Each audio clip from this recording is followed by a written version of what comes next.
Good evening, I'm Neil Vokey. Due to a location mix-up, Mr. Del Ciega's voice will be heard throughout this broadcast.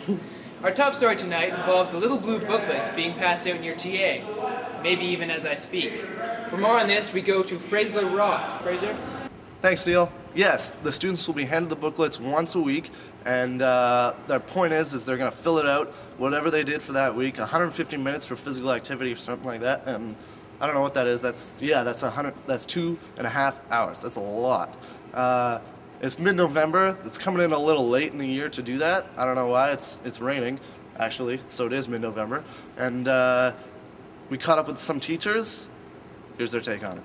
These little blue booklets? I think the concept is really good.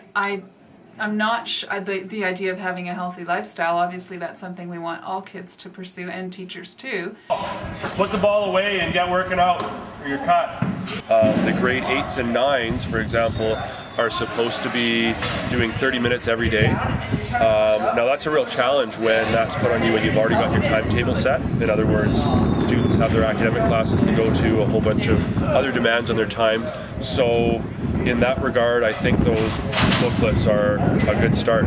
And certainly it's one aspect of the graduation contract that's new, but really in so many ways it's old because they've always had little hoops you must jump through for your grad. This particular one reflects society's concern, of course, that we're becoming an obese, out-of-shape society. There's this great quote that I love, and it says, "That which is important cannot be measured, and that which can be measured is not important." And I'm just thinking that, sometimes these things just turn into hoop jumping activities that don't necessarily become meaningful. So I'd like to think about how can we actually make a healthy lifestyle meaningful for students and not just a book that they have to fill in. So I don't really think you should look upon it as anything to punish you or to belittle you, but as a reflection of overall societal values. Do I get to say the F word now? Clearly the booklets will have some varying results, Neil. Who knows, we might even have a new program next year. But I'm sure all the students will help fill out their booklets with complete honesty. Neil? Yeah, Fraser, I know I happen to do my 150 minutes as I just walked here from the 100s wing. Shut up! Shut up! Moving on now, we go to Raymond Hawes, our statistics correspondent, to tell us more about last week's school poll. Raymond? Thank you, Neil. The results of the poll are in. It seems that most people would be interested in attending a school dance, even if they had to pay. One interesting comment was that if the fee helped fund the grad, they would be even more inclined to pay. We did have some technical difficulties as we couldn't get to every single TA during the TA time, but we feel that we have some pretty reliable results. The poll question for next week will be, do you think that the house system helps create school spirit, or does it simply segregate the school? Back to you, Neil. Thanks, Raymond. Now, I'm sure everyone attended Monday's Remembrance Day performance, because, well, if you didn't, I don't know what to say to you. Remembrance Day gives us all the time to take a step back and pay respect to our fallen soldiers, realizing that freedom truly does hang by a thread.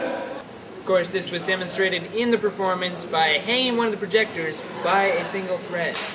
Here's what Mr. Smith, one of the teachers behind the performance, had to say.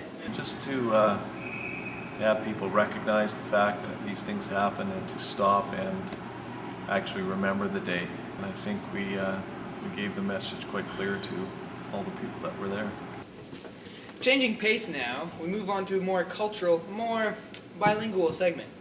Mark Isfeld is now considered a French immersion school, so we would like to inform our students once a week about the diversity of our other language.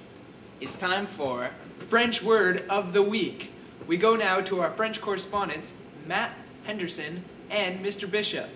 Today's French word is abracadabrante, incredible, preposterous, far-fetched. In the court of an emperor long ago, there was a magician who liked to create onomatopoeic sounds whenever he performed an incredible trick. To this day, magicians still normally use a form of the word whenever they perform an incredible trick. Back to you, Neil. Abracadabra, huh? Well, I'll be sure to try to use the word.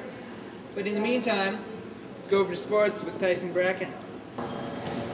Yes, thank you, Neil. I am outside what appears to be the females' washroom, outside the gym, and I'm about to go in and get an interview from the senior boys volleyball team.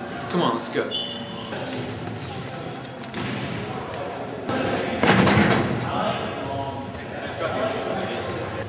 Yep, they're still stretching. They're still stretching, it looks like. Not over. Out. In. Out. Out. What you working on? We're working on hitting right now because that's our weakness. Okay, what do you think about McCain winning the present? Did he win? How are you liking practice so far? Practice very good. Get some hits going. Practice our games, and If the team was part of the A&W family burger, which burger would they be? baby burger. They're getting there, but sometimes they don't take it seriously and it shows up in games, so I really want them working harder. All right, how do you feel about their season so far? Not bad. They've been improving from when I got them. Wasn't quite sure when I'd be walking into it, being that I've been off for 2 years, but we pretty good against Gulf Island, so we might have a chance for provincials. All right, now one last question. The rumor around the school is you've been thinking about trading Jack Calder to Highland for a portable, 10 lockers, and a garbage can. Is that true? No, I didn't want to have the locker actually because it smelled a little bit. I was really working more for a monkey because I heard that Highland had a monkey. So Neil, it looks as though the guys are practicing hard for Islands this Friday.